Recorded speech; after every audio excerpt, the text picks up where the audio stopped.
ये जो आप घना जंगल देख रहे हैं, सामने एक बुधार है। असल में मुझको किसी ने बताया था, ये जंगल में जो ये हवेली है, इस हवेली से हवेली की ओर जो जाता रास्ता है, वह दिन में ठीक 2 बजे जो है एक औरत बूढ़ी सी, कुछ कुबड़ी सी, वो जाती है। स्थानीय लोगों ने कहा कि वो जो है डायन है। तो अब उसके बारे में मान्यता थी कि यदि उसके रास्ते में कोई पड़ जाता है, हवा का एक तेज झोंका आता है, वो आदमी उसी बवंडर में फंस के पता नहीं कहाँ चला जाता है, जो आज तक लौट के नहीं आता। गर्मी का महीना, तेज गर्मी पड़ रही है, बवंडर बहुत तेज चल रहा है। मैं जंगल में बैठा हुआ हूँ ये देखने के लिए बवंडर कैसा काम करता है, अब वो डायन क्या करती है।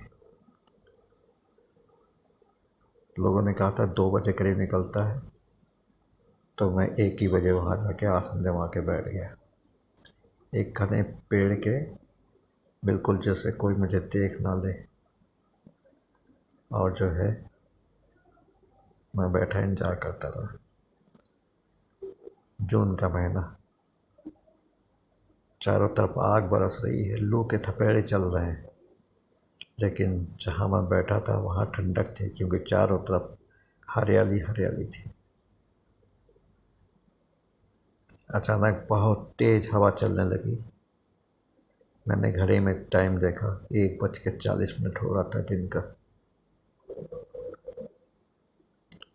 और धूल की बवंडर गोल गोल गोल गोल घूमते हुए निकलने लगी।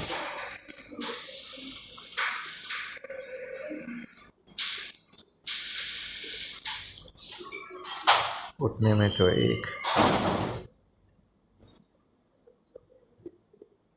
हल्की सी आहट सुनाई पड़ी, जैसे लग रहा था कि मेरे आसपास कोई चल रहा। सूखे पत्ते गिरे हुए थे, उन पर चलने की आवाज़ आ रही थी। फिर मैंने देखा एक, इस समय मैंने जब घड़ी पर नज़र डाली, ठीक 2 बज रहे थे। और ये क्या, सच में 2 बजे वो निकली, सूखे खरपतवार और पत्तों पर से खड़बड़ खड़बड़ करते ही लाठी लेकर एक औरत, क्योंकि उसके बारे में बहुत अफवाहें थी कि देखते ही भस्म कर देती है, या जो बवंडर होता है बहुत तेज, उसमें आदमी फंस के गायब हो जाता है। और मेरे आश्चर्य का ठिकाना, उसके आगे आगे एक बहुत तेज धूल का बवंडर उठा और नाचने लगा। पता नहीं जंगल से कहाँ से निकल के एक कोई जानवर, जिसको मैं देख नहीं पाया, उस बवंडर में आया और बवंडर के साथ साथ घूमता घूमता मेरी आंखों के सामने उछल हो गया। और वो बूढ़ी औरत, झुर्री वाला चेहरा, झुकी हुई कमर, तेज आंखें, बाल खुले हुए, ऐसा तो चेहरा मैंने माँ धूमावती का देखा था।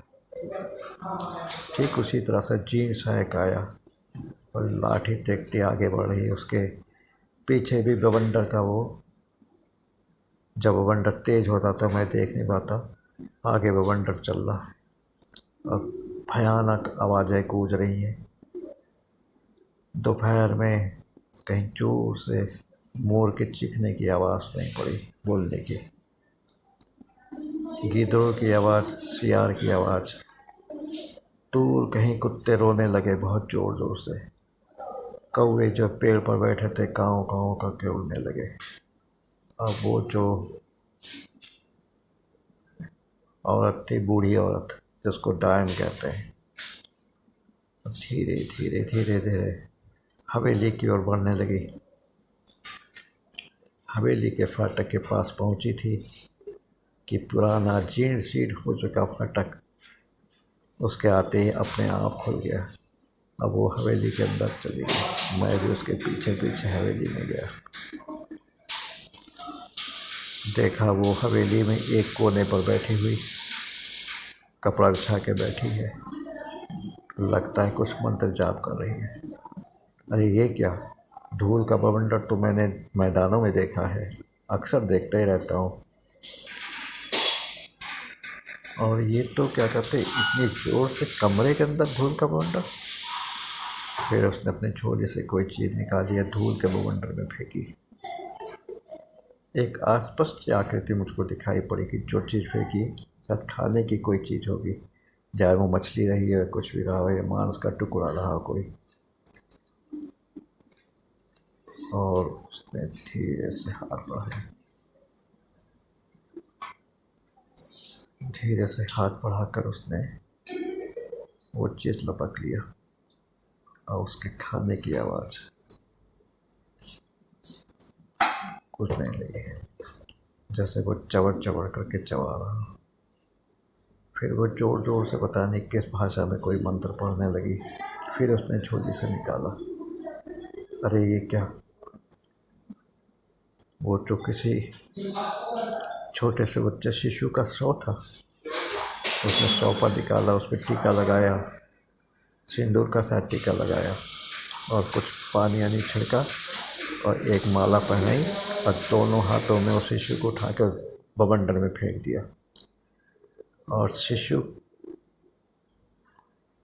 ऐसे तो मरा लग रहा था, लेकिन फेंकते ही वो ज़ोर ज़ोर से वहाँ वहाँ करके रोने लगा। और बवंडर में से हाथ जो है, हाथ ने उसे उठाया, और थोड़ी देर में वहाँ पर चारों तरफ खून ही खून फैल गया, मांस के टुकड़े फैल गए। शायद बवंडर का पिशाच ने उस शिशु को जिंदा ही चबा लिया, या मरा हुआ शिशु होगा। और उसी के साथ एक रोशनी का जोरदार भपका हुआ। बवंडर बहुत तेज चला और मेरे आंखों में धूल घुसने लगा। जब मैंने आंखें मली तो देखा सामने कोई नहीं था, और मैं हवेली के अंदर, उस वीरान हवेली में जहाँ कोई भी नहीं सिवाय चमगादड़ों के, मैं खड़ा था। मैंने कहा सच में गांव वाले सच बोलते हैं कि ये कोई डायन है, लेकिन कौन है और कहाँ से आती है और कहाँ जाती है ये मुझको पता नहीं चल पाया। इसी के साथ साथ मैं जो हूँ उठा, और उठकर उस भयानक डायन को याद करता हुआ कि मैं दोबारा कभी आऊँगा तो फिर देखने की कोशिश करूँगा कि आती कहाँ है जाती कहाँ है। और इसी के साथ साथ मैं जंगल में जिस जगह पे आया था वहीं जाके बैठ गया, कुछ और जानने की इच्छा में। अगले किसी अंक में और क्या अनुभव हुआ वो मैं आपको बताऊँगा। धन्यवाद। जय हिंद, जय भारत, नमस्कार। मैं बाबा अनिल, लखनऊ से।